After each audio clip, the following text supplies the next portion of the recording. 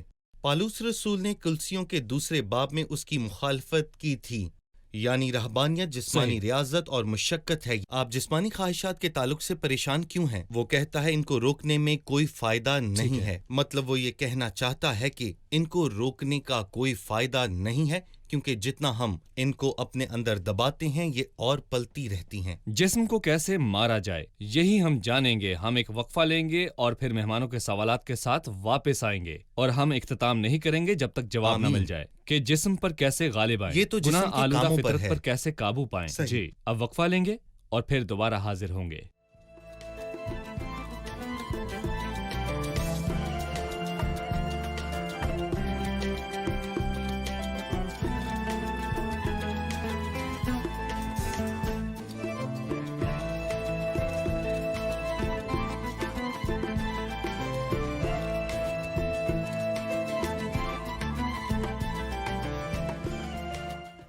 دسویں آیت، یشو نے ویسا ہی کیا جیسا موسیٰ نے کہا تھا اور امالیکیوں سے لڑا، جبکہ موسیٰ، ہارون اور ہور پہاڑ کی چوٹی پر گئے۔ جب موسیٰ کے ہاتھ بلند رہتے تو اسرائیلی غالب رہتے، اور جب ہاتھ نیچے آتے تو امالیکی غالب آتے۔ ہاتھ اٹھانے اور ہاتھ نیچے کرنے کے بھید کے تعلق سے ہمیں بتائیے۔ جی بھائی یوسف۔ در حقیقت میں اس میں ایک شاندار اور مخصوص تعلیم کو دیکھتا ہوں، ایک ایسی تعلیم جو خداوند کے کاموں سے ہے اور جو کہ لامحدود ہے، اور اس کے دو اطلاق ہیں۔ ایک انفرادی طور پر میری ذات کے تعلق سے ہے، اور دوسرا پہلو یہ ہے کہ یہ بات خدا کے تعلق سے ہے۔ مجموعی طور پر یہ یشوع کے تعلق سے ہے، جسے ہم پہلی مرتبہ پڑھتے ہیں، یعنی وہ لوگ جو کچلی چٹان سے پانی پینے کے بعد۔ یہاں میں یہ کہوں گا کہ یہ روح القدس کا عکس ہے، جیسا کہ اب ہم دیکھیں گے کہ روح القدس پس پردہ کام کرتا ہے اور وہ ایمانداروں کے دلوں میں رہتا ہے۔ لیکن فتح کا فیصلہ کہاں سے آتا ہے؟ وہ اوپر سے آتا ہے، اور اوپر کون رہتا ہے؟ تین لوگ تھے، موسیٰ، ہارون اور ہر، جو ہمیں سفید رنگ کے تعلق سے بتاتا ہے۔ ہمیں یاد ہے کہ نانپز نے دیکھا تھا کہ سفید 3 ٹوکریاں اس کے سر پر ہیں۔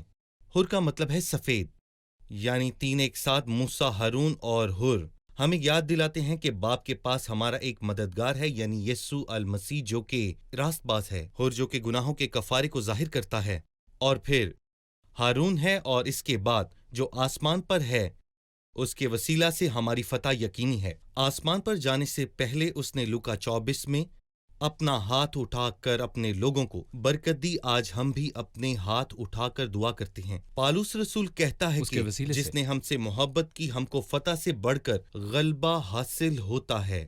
یہ وہ پہلو ہے، یہ خدا کے لوگوں کے تعلق سے مجموعی پہلو ہے۔ مجھے آپ کو فتح کے لیے موسیٰ اور ہارون کی ضرورت نہیں۔ اس کا کیا مطلب ہے؟ موسیٰ نے ہاتھ اٹھا کر دعا کی تھی اور کہا، میری دعا تیرے حضور بخور کی مانند پہنچے، اور میرا ہاتھ اٹھانا شام کی قربانی کے طور پر۔ میں چاہوں گا کہ مرد ہر جگہ اپنے پاک ہاتھوں کو اٹھا کر دعا کریں، بغیر کسی غصے اور تکرار کے۔ یشوع کے تعلق سے لکھا ہے، وہ تلوار سے لڑتا رہا۔ اس بات کی یادگاری کے لیے کتاب میں لکھ دے اور یشوع کو سنا دے۔ یشوع بائبل مقدس کے تعلق سے علامت ہے۔ فتح حاصل کرنے کے لیے مجھے دعا کرنے اور بائبل کو پڑھنے کی ضرورت ہے، اور بائبل مقدس کو ایسے استعمال کرو جیسے مسیح نے بیابان میں 3 مرتبہ شیطان پر فتح پانے کے لیے کی تھی، اور مجھے دعا کی بھی ضرورت ہے، جیسے مسیح نے گتسمنی کے باغ میں دعا کی تھی اور شیطان کو شکست دی۔ ہم سادہ الفاظ میں کہیں گے، اس دور کے بعد جب مسیح سے ملتے ہیں تو میں نے بطور گنہگار مسیح کو قبول کیا اور میرے گناہ معاف ہو گئے اور روح میرے اندر بالکل سکونت کرتا ہے۔ بالکل جیسے پانی چٹان سے نکلا تو میں نے پیا، اور جب روح میرے اندر سکونت کرتا ہے تو جسم کی کشمکش یا کام میرے اندر شروع ہو جاتے ہیں۔ امالیکی ان لوگوں سے لڑنے آئے تاکہ ان پر فتح پائے۔ مجھے آسمانی مدد کی ضرورت ہے اور زمینی مدد کی بھی۔ آسمان سے مدد یہ موسیٰ کی علامت میں ہے، جبکہ ہاتھ اٹھانا یہ علامت مسیح کو ظاہر کرتی ہے۔ یشوع زمین پر لڑتا ہے۔ یشوع کا زمین پر لڑنا ہمیں کیا بتاتا ہے؟ اور یہاں پر ہمارے لیے شفاعت کرنے کے تعلق سے رومیو 8 باب پڑھیں تو ہمیں پتہ چلے گا کہ آپ کے لیے شفاعت کرنے کے لیے ایک اور بھی ہے، ایک مددگار جو ہمارے لیے آہیں بھر کر دعا کرتا ہے، اور ایک مددگار باپ کے پاس ہے، یعنی یسوع المسیح۔ اس لیے ہمیں موسیٰ کی ضرورت نہیں، موسیٰ صرف مسیح کی علامت ہے اور اب وہ آسمان پر ہے۔ ہمیں یشوع کی بھی ضرورت نہیں، ہمیں پاک روح کی ضرورت ہے۔ یشوع صرف اس کی علامت ہے۔ مسیح آسمان پر ہماری شفاعت کرتا ہے اور پاک روح زمین پر ہمارے لیے شفاعت کرتا ہے۔ ہم بالکل۔ جسم کے کاموں پر قابو پا سکتے ہیں۔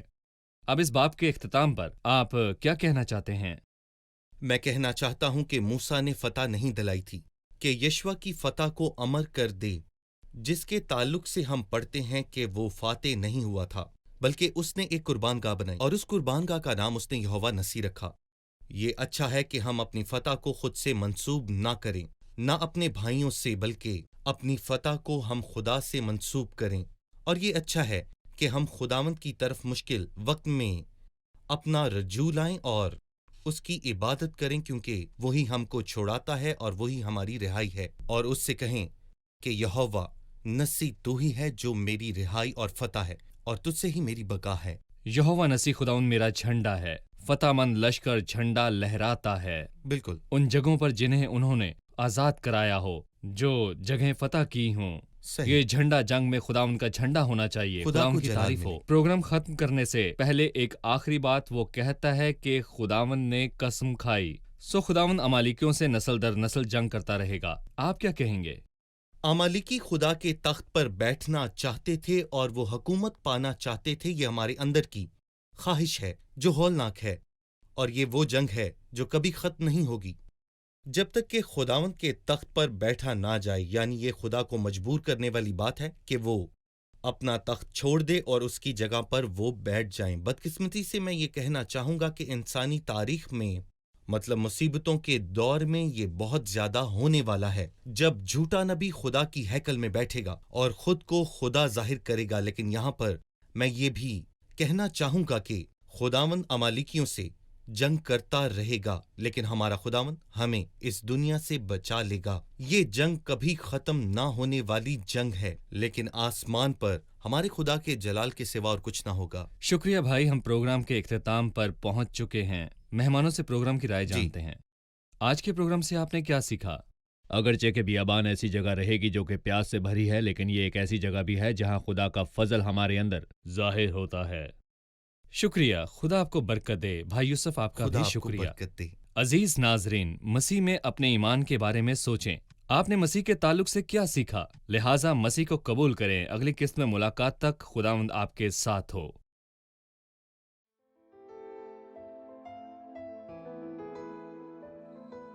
تیرا کلام رہے گا قائم، پہاڑ جب نہ رہے خدایا، تیرے منہ کی ایک بات بھی ٹلے گی نہ، چاہے کچھ بھی ہو۔